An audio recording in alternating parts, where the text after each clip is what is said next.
juga butuh keamanan di sini dengan kantor kami. Pilihan ada sama kalian yang nonton, ya. Kalau sampai tidak aman, perkara ini saya tunda, tidak masalah.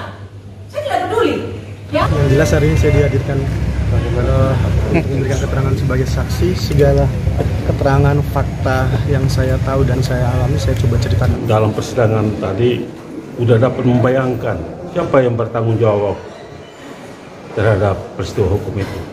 Fakta persidangan hari ini membuat perkara ini semakin terang benderang, baik dari sisi korban maupun dari sisi pelaku.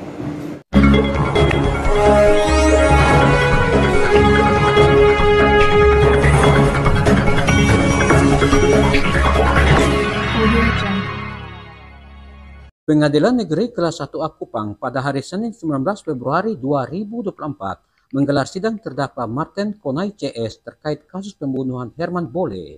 Pada saat itu, jaksa penuntut umum menghadirkan 6 orang saksi untuk dimintai keterangan, salah satunya Paul Betan, kuasa hukum keluarga korban.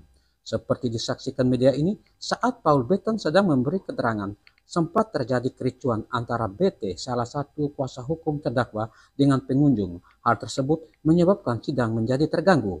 Selengkapnya, simak liputan kami berikut ini.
Mohon tertib, kan? Seperti yang sah.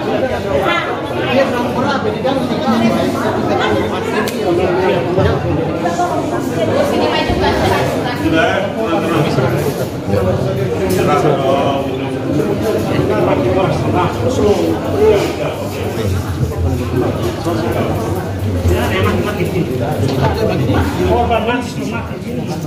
ada baik-baik saja. Ada keluar kapan sana mau ke sini.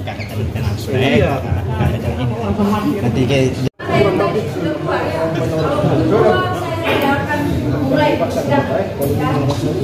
kami juga butuh keamanan di sini dengan kantor kami. Pilihan ada sama kalian yang nonton, ya. Kalau sampai tidak aman, perkara ini saya tunda, tidak masalah.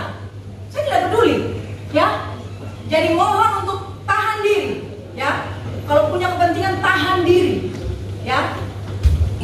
Nah, ini untuk yang terakhir kali ya, saya kasih tahu ya. Tidak ada lagi saya ingatkan. Begitu selesai langsung saya tutup sidang. Artinya kita tunda minggu depan. Skor dicabut, sidang dilanjutkan. Hari ini saya dihadirkan bagaimana untuk memberikan keterangan sebagai saksi. Segala keterangan fakta yang saya tahu dan saya alami saya coba ceritakan. Perlu saya pertegas adalah yang pertama bahwa somasi yang kami layangkan adalah ke Ibu Rince Dimajo, pemilik bangunan liar, bukan kepada para terdakwa atau dalam hal ini mungkin saudara Martin Konai, Stevie Konai, Doni Konai, Ruben Logo dan pelaku pembunuhan lainnya. Itu yang perlu dicatat, bahwa tadi juga saya mengutarakan tentang alas hak kepemilikan Ibu Mina Singgi, nomor sertifikat, terus terdaftar di pertanahan mana, sudah saya utarakan. Dan mungkin teman-teman juga sedikit meliput. Terus hal lain mungkin tadi yang sangat saya sayangkan, mungkin pertanyaan dari kuasa hukum terdakwa coba melenceng dari substansi dakwaan. Jadi beberapa kali mungkin ada perdebatan, ada argumentasi di situ. Saya juga coba mempertahankan kapasitas saya sebagai saksi ya, sesuai dengan apa yang didakwakan, sesuai dengan agenda pemeriksaan sidang ini. Mungkin cuma itu. Hal lain mungkin saya minta ke teman-teman media untuk bisa mempertegas terkait fakta persidangan yang hari ini diperoleh gitu, terkait alas hak kepemilikan, bahwa itu adalah benar milik klien saya, Ibu Mirasi, dan bahwa pihak-pihak yang melakukan dugaan tindak pidana pembunuhan atau penganiayaan yang mengakibatkan kematian, bahwa secara terang dan jelas terbuktikan di dalam persidangan tadi bahwa tanpa dasar alas hak, dan menurut saya itu bentuk dari arogansi, bentuk dari tindakan barbar yang tanpa dasar hak apapun mencoba mengklaim suatu bidang tanah tertentu, dan itu sangat disayangkan, sangat miris menurut saya.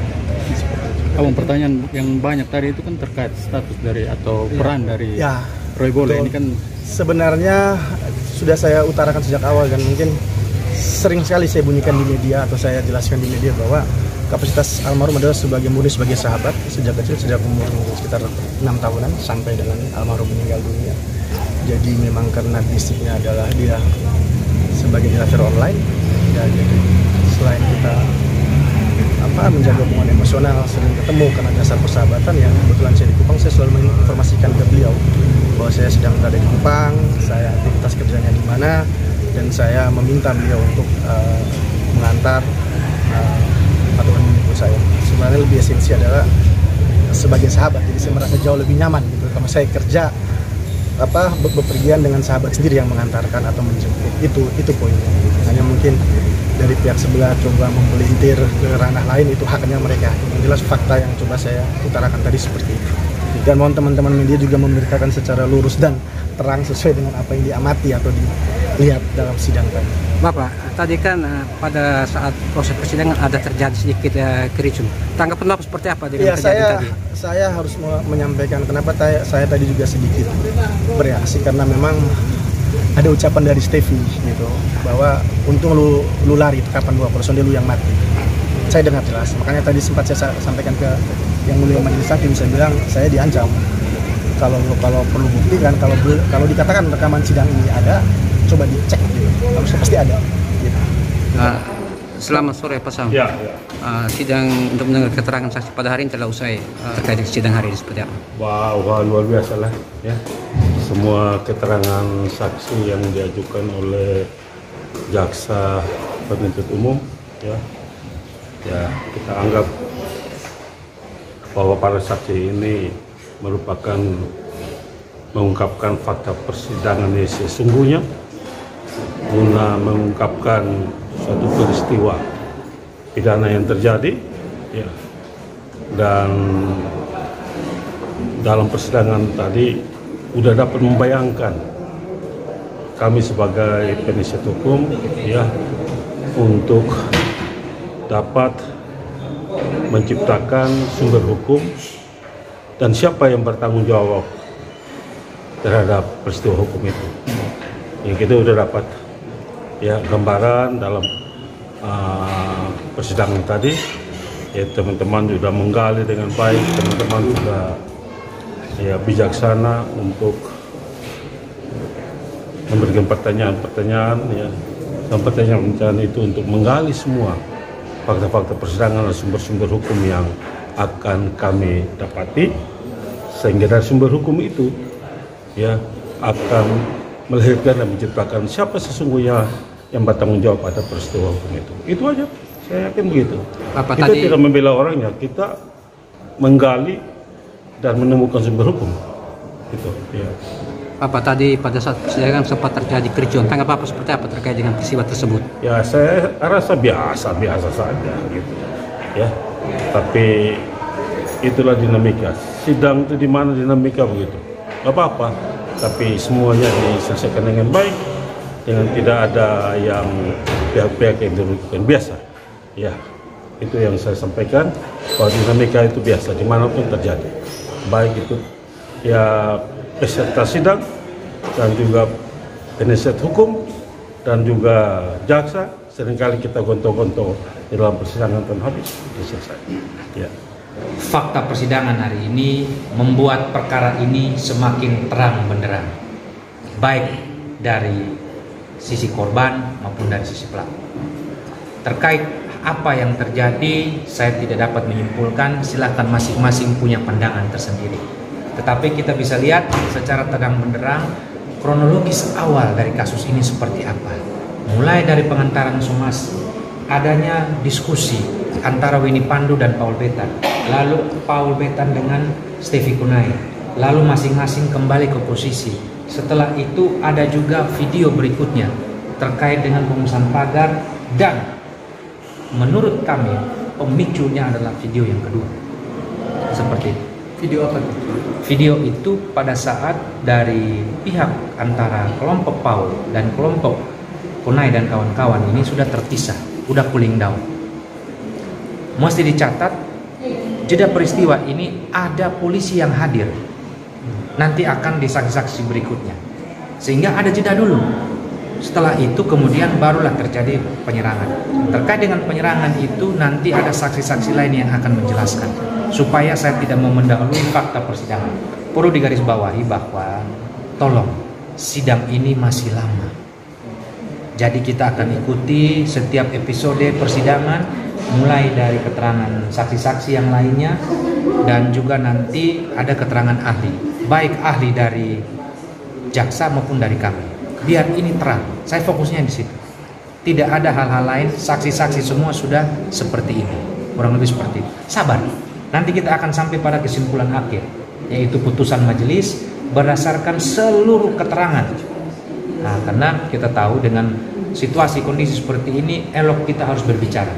Tadi kita lihat sendiri suasana sidang begitu tegang, sampai ada kuasa hukum juga yang dikeluarin, bahkan juga ada pengunjung dan lain-lain. Oleh karena itu harapan saya untuk semua pihak, biarlah barang ini mengalir tahapan demi tahapan. Setelah pemeriksaan saksi-saksi dari jaksa penuntut umum, kemudian jaksa akan menghadirkan saksi ahli. Setelah itu kami akan menghadirkan saksi ade charge yang meringankan, saksi fakta, dan juga saksi ahli. Masuk ke tuntutan, pembelaan, dan putusan. Masih lama. Terima kasih.